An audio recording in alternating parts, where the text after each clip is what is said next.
당신이 믿었던 사람이 당신의 노후 자금을 자기 자식에게 몰래 보냈다면 어떠시겠습니까? 오늘 소개할 사연은 늦은 나이에 외로움을 달래려 시작된 동거가 인생 최대의 후회로 바뀌게 된 한 남성의 이야기입니다.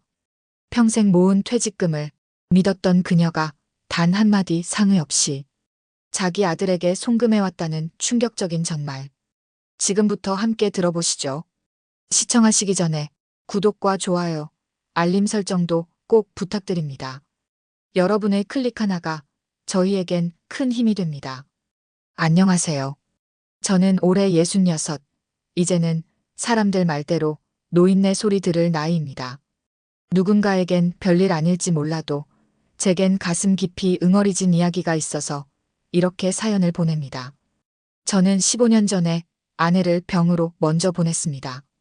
그 사람 보내고 나서 한동안은 아무것도 손에 잡히질 않더군요. 일도 그만두고 하루하루 그저 숨만 쉬는 날이 반복됐습니다. 아들, 딸은 각자 가정이 있으니 자주 오지도 않고 친구들이랑 술 한잔 하는 게 유일한 낙이었죠. 그렇게 외로움 속에 몇 년을 버티다 이제는 사람 목소리 한마디가 그리워지는 시기가 오더군요. 주말마다 TV만 틀어놓고 멍하니 앉아있자니 내가 뭐 하려고 이러고 사나 싶고 솔직히 사람 사는 게 이런 건가 싶었습니다. 그러던 중에 고향 선배 한 분이 자꾸 소개를 해주겠다며 등 떠밀더라고요. 야, 종수야. 네가 혼자 사는 거 보면 사람이 늙는 게 아니라 썩어간다는 생각이 든다. 그 말이 어찌나 가슴에 박히던지 결국 마음을 열기로 했습니다. 그렇게 해서 만난 사람이 윤정이라는 여자였습니다. 처음엔 큰 기대도 없었죠. 그냥 말동무 삼아 식사라도 같이 하는 사이가 되면 좋겠다 싶었는데 그 여자는 말도 조곤조곤하고 살림살이도 야무지고 무엇보다 저를 참 잘 챙기더라고요. 혼자 식사하시지 마시고요. 제가 국 하나라도 끓여드릴게요. 요새 날씨 변덕이 심해요. 감기 걸리시겠어요. 이런 말을 들은 지가 얼마나 됐을까요? 그냥 사람 냄새가 나서 좋았습니다. 그녀는 저보다 7살이 어렸고 이혼한 지는 꽤 됐다고 하더군요.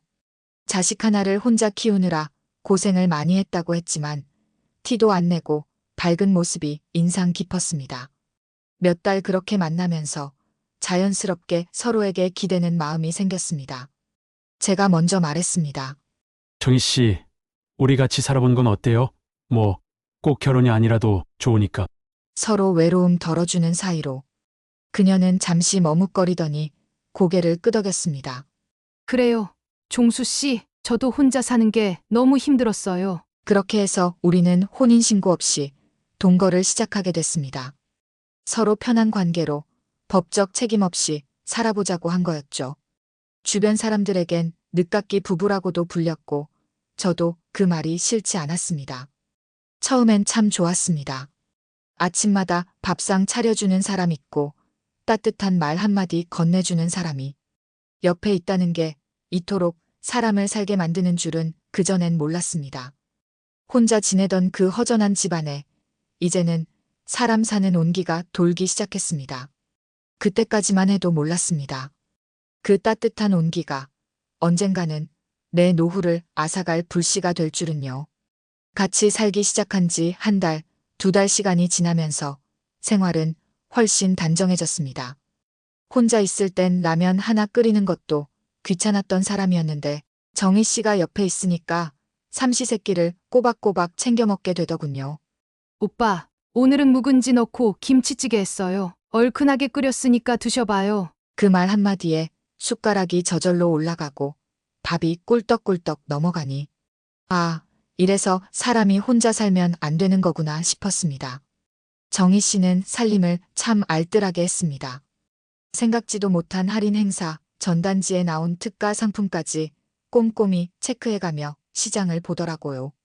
화장지 하나를 사도 어디가 더 싼지 따져보고 청소도 제가 말 꺼내기 전에 이미 해놓는 사람이라 솔직히 그런 점에서 저는 감사함을 많이 느꼈습니다.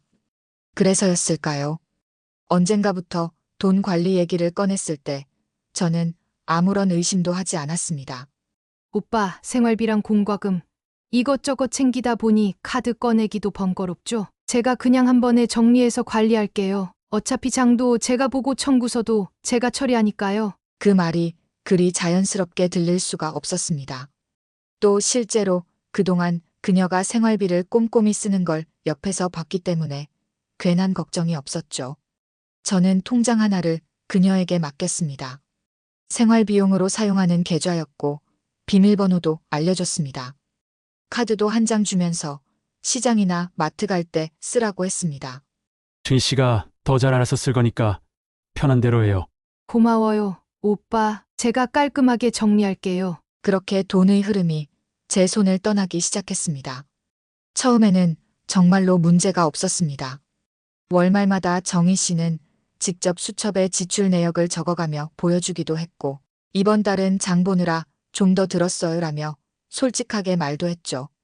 그런 모습에 저는 더 믿음을 갖게 되었고, 자연스럽게 제 적금 상품이 어떤 게 있었는지, 보험 해약 시 얼마가 나오는지에 대해서도 그녀와 상의하기 시작했습니다.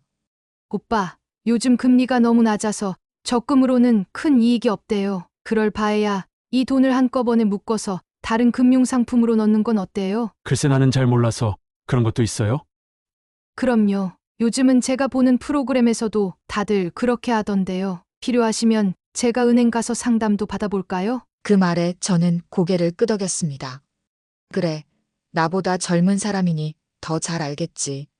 그렇게 생각했지요. 그래서 몇 달에 한 번씩 돌아오는 만기 적금도 그녀 말대로 해약하고 일부는 생활비로 일부는 새로운 상품에 넣자며 그녀 손에 쥐어줬습니다. 제가 생각해도 정말 어리석었습니다. 하지만 그땐 몰랐습니다. 믿는 사람에게 뒤통수 맞을 줄은 상상조차 못했습니다. 솔직히 돈이라는 건 누구에게나 민감한 문제입니다. 저도 젊을 땐 돈은 내가 직접 관리해야 한다는 생각이 강했어요. 근데 나이가 들고 사람이 외롭고 누군가가 옆에 있어주니까 그 믿음이라는 게 생각보다 쉽게 무너집니다. 오빠, 나만 믿어요. 우리 이제 같이 사는 사이잖아요. 그 말이 어쩌면 제 인생을 망친 시작이었던 것 같습니다. 그때는 몰랐습니다. 그녀가 이렇게 차근차근 제 삶 깊숙이 들어와서 결국엔 제 노후 전체를 뒤흔들 사람이 될 줄은요. 사람 일이란 게 참 희한하더군요. 처음에는 감사하고 미안해서 조심스럽던 마음이 시간이 흐르면 안일함으로 바뀌고 결국엔 그게 방심이 되어 돌아오더라고요. 어느 날이었습니다. 별일 아닌 줄 알고 시작한 습관이었죠. 저는 매달 한 번씩 통장 정리를 합니다. 자동이체 내역도 확인하고 입출금 내역도 훑어보며 이번 달도 무탈했구나 하는 확인 차원이었어요. 근데 그날따라 뭔가 이상했습니다. 거금이, 그것도 수백만 원 단위로 세 차례 빠져나간 흔적이 눈에 띄었습니다. 어디에 썼는지도 모르겠고 그 금액이 생활비로 썼다고 보기엔 터무니없이 컸어요. 저는 조용히 정희 씨에게 물었습니다. 정희 씨, 여기 이건 뭐예요? 이 돈은 왜 빠져나간 거야? 그녀는 당황하지도 않고 아주 태연하게 웃으며 대답했습니다. 아, 그거요? 요즘 은행 이율이 너무 낮잖아요. 그래서 제가 이자 높은 적금 상품을 하나 찾아서 그리로 옮겨놨어요. 그 말이 그 순간에는 그럴듯하게 들렸습니다. 저보다 젊고 요즘 금융상품도 잘 아는 사람이니까 그런가 보다 싶었지요. 하지만 제 안에서 뭔가가 스멀스멀 올라왔습니다. 왜 나한테 한마디 상의도 없이 그런 결정을 했을까? 그래도 이런 큰 돈은 나한테 말은 하고 했어야지. 이거 내 퇴직금 일부야. 그녀는 살짝 미안하다는 표정으로 웃으며 말했어요. 오빠, 제가 괜히 번거롭게 만들고 싶지 않아서요. 이건 좋은 조건이라 금방 마감된다고 하길래 놓치면 후회할까봐 곧 서류 정리되면 다 보여드릴게요. 걱정 마세요. 그 말에 저는 괜히 또 제가 속 좁은 사람 되는 것 같아서 고개를 끄덕였습니다. 하지만 마음 한구석은 불편했습니다. 수첩에 정리된 지출 내역도 그달부터는 보여주지 않았고 카드 사용 내역도 정리 중이에요라는 말로 넘기기 시작했거든요. 그리고 그런 일이 있고 며칠 후 정희 씨가 잠시 외출한 사이였습니다. 부엌 식탁 위에 그녀의 휴대폰이 덩그러니 놓여 있었는데 그때 마침 문자 알림 하나가 떠 있었습니다. 엄마, 이번 달도 부탁해. 진짜 급해. 그 문구를 보는 순간 심장이 철렁 내려앉았습니다. 엄마. 순간 머릿속에서 뭔가 연결되기 시작했습니다. 그녀가 전에 말했던 아들. 같이 살진 않지만 연락은 자주 한다던 그 아들. 그리고 최근 몇 달간 이상하게 빠져나간 돈. 이제서야 퍼즐 조각이 맞춰지기 시작했습니다. 설마 그 돈 그 아들한테 간 거 아니야? 저는 더 이상 기다릴 수 없었습니다. 그녀가 돌아오고 난 뒤 조심스럽게 말을 꺼냈습니다. 정희 씨, 오늘 문자 하나가 왔더라. 네 아들이 보낸 것 같던데. 그녀는 한순간 얼굴이 굳더니 억지로 미소를 지으며 말했습니다. 아, 봤어요? 그게 애가 요즘 좀 힘든 일이 있어서 제가 그냥 조금 도와줬어요. 오빠 돈은 손 안 댔어요. 제 돈으로. 하지만 그 표정이 당당하지는 못했습니다. 그녀는 그 말 이후 아무 말이 없었습니다. 그저 시선을 피하고 말끝을 흐리기만 했습니다. 그 침묵이 모든 걸 말해주더군요. 그제서야 확신했습니다. 그녀가 제가 믿고 의지했던 사람이 결국은 저를 철저하게 속이고 있었단 사실을요. 그날 밤 저는 한숨도 자지 못했습니다. 가슴이 무너지는 기분이었고 심장이 욱신거렸습니다. 그동안 제가 얼마나 바보 같았는지, 얼마나 무방비였는지 스스로가 너무 한심해서 화가 났습니다. 하지만 이건 시작일 뿐이었습니다. 이제 겨우 의심이 확신으로 바뀐 순간이었을 뿐이니까요. 그날 이후 저는 밤잠을 설쳤습니다. 머릿속이 복잡했습니다. 진짜 그 돈이 다 아들한테 간 걸까? 혹시 내가 잘못 판단한 건 아닐까? 그래도 그동안 나한테 잘해줬던 건 사실인데.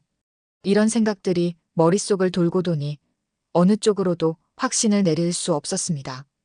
하지만 가만히 앉아 의심만 해선 아무것도 해결되지 않겠더군요. 다음 날 아침 정희 씨가 외출한 틈을 타 저는 통장 내역부터 확인했습니다. 저는 인터넷 뱅킹을 거의 사용하지 않아 종이 통장을 은행에 들고 가서 출력해야 했습니다. 은행 창구에 앉아 통장을 밀어넣고 거래 내역을 인쇄하는데 그 순간 제 눈앞에 펼쳐진 숫자들을 보고 저는 숨이 턱 막혔습니다.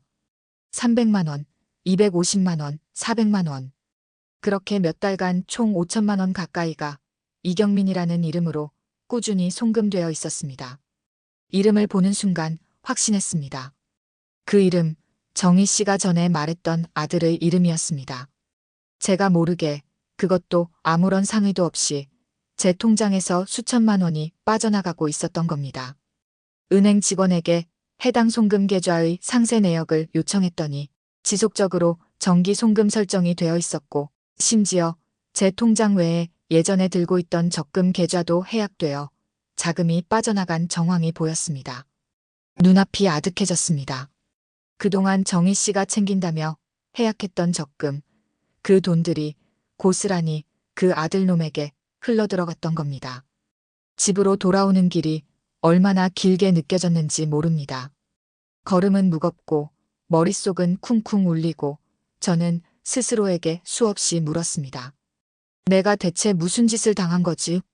그날 저녁 저는 정희 씨를 마주 앉혔습니다. 목소리가 떨렸지만 최대한 차분하게 말했습니다. 정희 씨, 이경민이 네 아들 맞지? 그녀는 순간 눈을 피하더군요. 그 표정 하나로 이미 모든 답은 나와 있었습니다. 하지만 저는 끝까지 물었습니다. 내 통장에서 그 애한테 간 돈 지금까지 합해서 5천만 원 가까이 되더라. 그 돈들 적금 해약해서 보낸 거지? 정희 씨는 그제야 고개를 떨구더니 조심스레 말했습니다.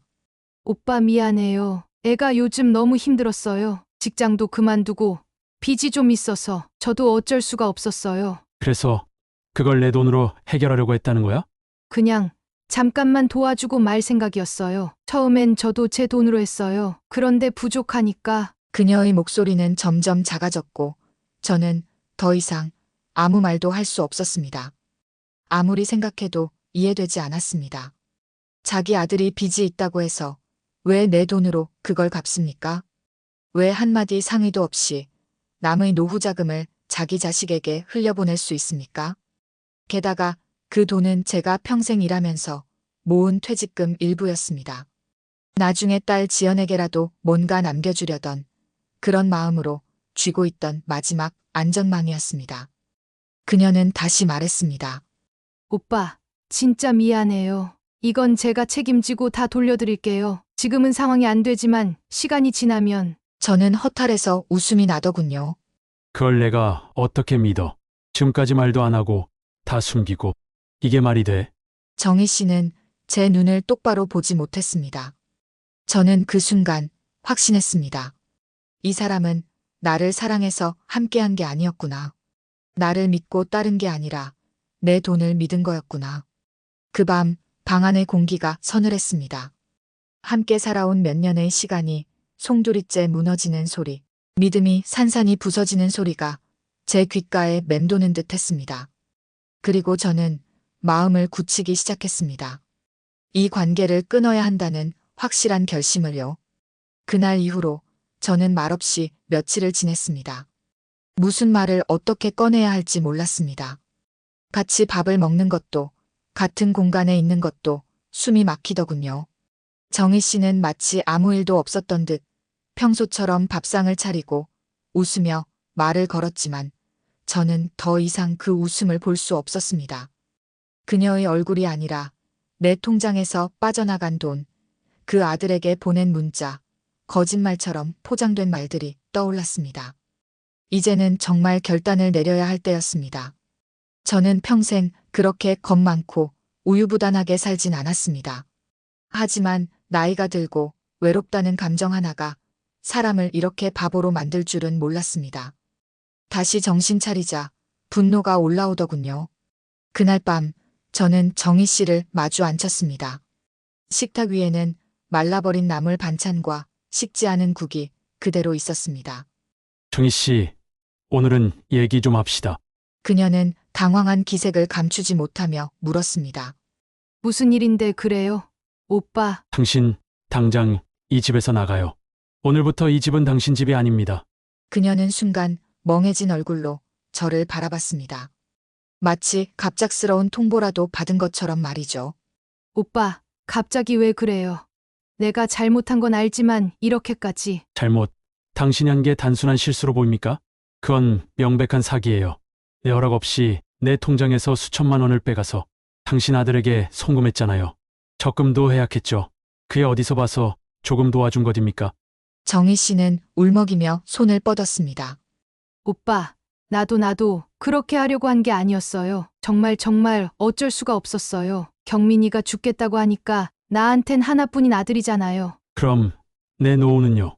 나는 누구 하나 기대지 않고 악착같이 일해서 모은 돈이에요. 그걸 당신 마음대로 가져다 써. 이게 부부입니까? 우리 혼인신고한 사이도 아니에요. 내가 당신을 믿고 같이 살아준 거예요. 그걸 당신이 이렇게 짓밟은 거라고요. 그녀는 그제야 흐느끼며 무릎을 꿇었습니다. 제발 한 번만 봐줘요. 정말 다시는 안 그럴게요. 지금은 돈이 없지만 나중에 갚을게요. 오빠가 없으면 나는 갈 데도 없어요. 그 모습이 순간 안쓰럽게 느껴지기도 했지만 저는 단단히 마음을 다졌습니다. 그녀가 울며불며 매달리는 동안 저는 조용히 짐을 쌌습니다. 아니, 제가 짐을 싼 게 아닙니다. 그녀의 짐을 싸서 문 앞에 뒀습니다. 이건 동종의 문제가 아닙니다. 나는 이제 당신을 법적으로도 용서할 수 없습니다. 사기죄로 고소하겠습니다. 당신이 책임져야 할 일은 책임지고 나가세요. 그녀는 그대로 바닥에 주저앉아 울었습니다. 하지만 저는 더 이상 흔들리지 않았습니다. 그녀가 처음 우리 집에 들어왔을 때의 그 미소, 따뜻했던 말투, 정성껏 차려주던 밥상. 그 모든 게 이제는 다 가짜로 느껴졌습니다. 그날 밤 저는 경찰서에 찾아가 사실혼 관계에서 발생한 재산 피해 관련 상담을 받았고 다음 날 사기죄 혐의로 고소장을 제출했습니다. 담당 경찰은 조용히 제 얘기를 다 듣고 말했습니다. 생각보다 이런 사례 많습니다. 하지만 이 정도면 고의성 충분하고 피해액도 커서 사건화가 나옵니다. 저는 그 말을 들으며 고개를 천천히 끄덕였습니다. 이게 끝이 아니라 시작이라는 걸 알면서도 늦게라도 제 인생을 되찾고 싶다는 생각뿐이었습니다. 그녀는 그날 밤 조용히 집을 떠났습니다. 마지막으로 남긴 말은 아직도 기억납니다. 오빠 나중에 진심으로 후회하게 될 거예요. 하지만 후회는 제가 할 몫이 아니었습니다. 그녀가 떠난 뒤의 그 집은 쓸쓸했지만 그래도 저는 지켜야 할 마지막 자존심은 지켜냈다고 믿고 있습니다. 정희 씨가 떠난 그날 밤 집안은 이상할 정도로 조용했습니다. 분명히 몇 년 전까지만 해도 늘 혼자였던 공간인데 그녀가 없어진 지금 그 고요함은 왠지 모르게 낯설고 버겁게 느껴졌습니다. 식탁엔 정리되지 않은 밥그릇이 그대로 남아 있었고 냉장고에는 그 사람이 만들어 놓고 간 반찬통들이 가지런히 놓여 있었습니다. 그 하나하나가 저를 더 참담하게 만들었습니다. 내가 이걸 왜 못 봤을까? 왜 이렇게 무방비였을까? 사람 마음이란 게 참 간사합니다. 믿을 때는 아무 조건 없이 주고 배신을 당하고 나면 스스로가 너무 바보 같아서 참기 힘듭니다. 며칠 동안은 아무것도 하기 싫었습니다.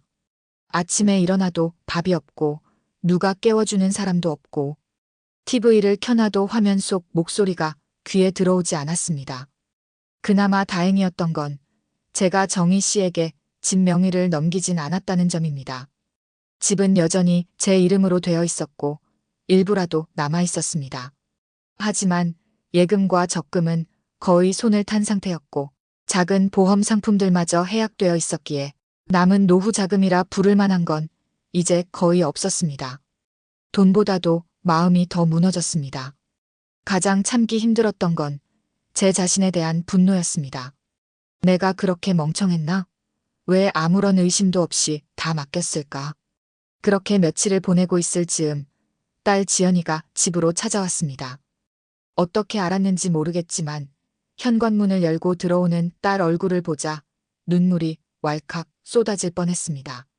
아빠 그 여자 결국 그렇게 됐네. 어떻게 알았냐? 아빠 말 안 해도 다 보여요. 몇 번 집 왔을 때마다 눈빛이 이상했어.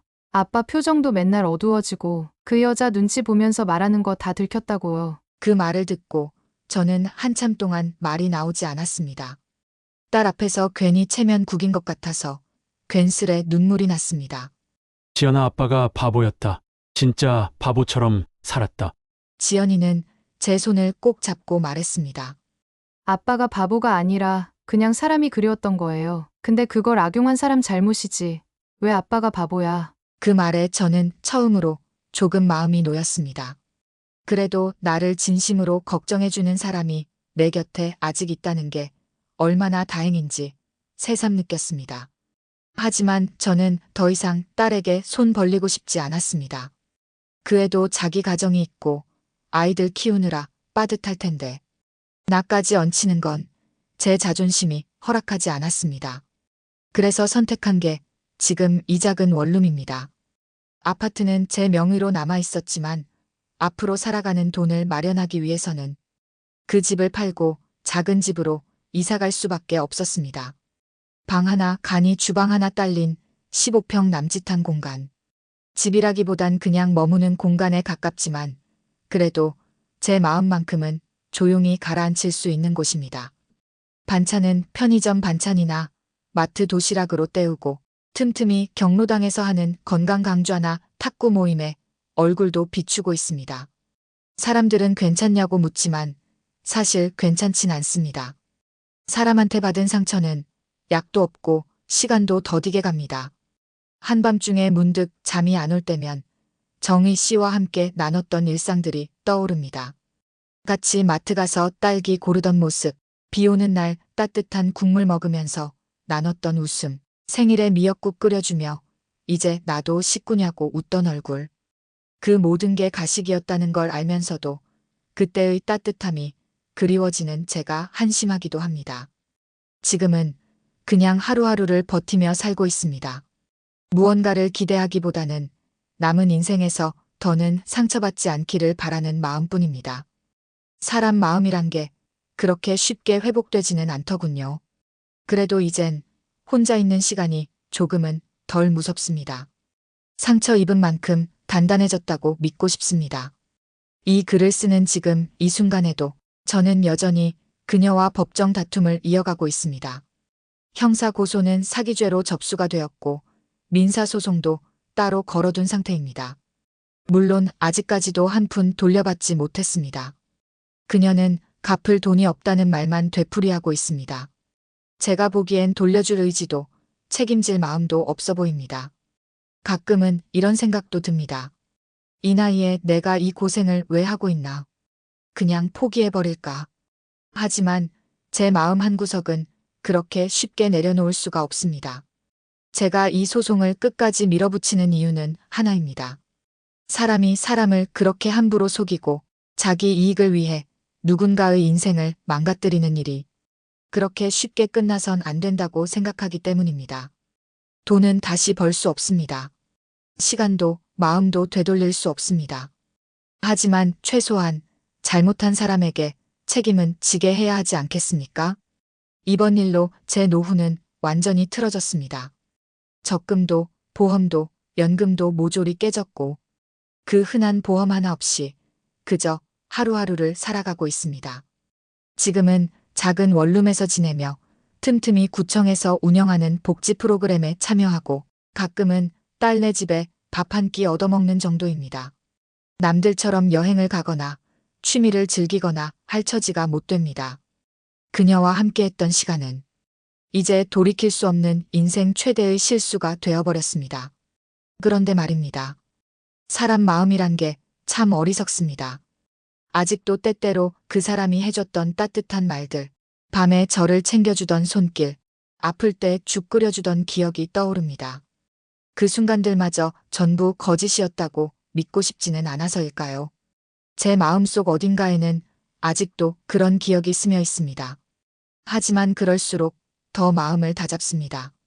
그래, 그게 진짜였든 아니었든 그 끝은 결국 내 돈과 내 삶을 무너뜨린 사람이었다. 그래서 저는 이 이야기를 꼭 전하고 싶었습니다. 혹시 저처럼 늦은 나이에 외로움에 흔들려 누군가와 함께 살게 된 분이 계시다면 부디 조심하십시오. 사람이 외롭다고 해서 모든 사람에게 마음을 열어선 안 됩니다. 처음에는 소소한 부탁으로 시작됩니다. 제가 장을 볼게요. 생활비는 제가 챙길게요. 그냥 통장 하나 맡겨주시면 돼요. 그런 말들이 쌓이고 쌓여서 어느새 당신의 삶 전체를 뒤흔들게 됩니다. 사람이란 존재가 믿음을 줄 수도 무너뜨릴 수도 있다는 걸 저는 너무 늦게 배웠습니다. 혹시라도 이 사연을 들으신 분들 중에 누군가의 다정한 말에 마음이 움직이고 있다면 단 한 번이라도 의심이라는 걸 해보시기 바랍니다. 사랑은 아름답지만 그걸 이용하는 사람은 언제든지 우리 주변에 있을 수 있습니다. 마지막으로 저처럼 후회하며 사는 인생을 살지 않으시길 진심으로 바랍니다. 제 이야기가 누군가에게는 경고가 되길, 누군가의 노후를 지키는 방패가 되길 조심스레 바라봅니다.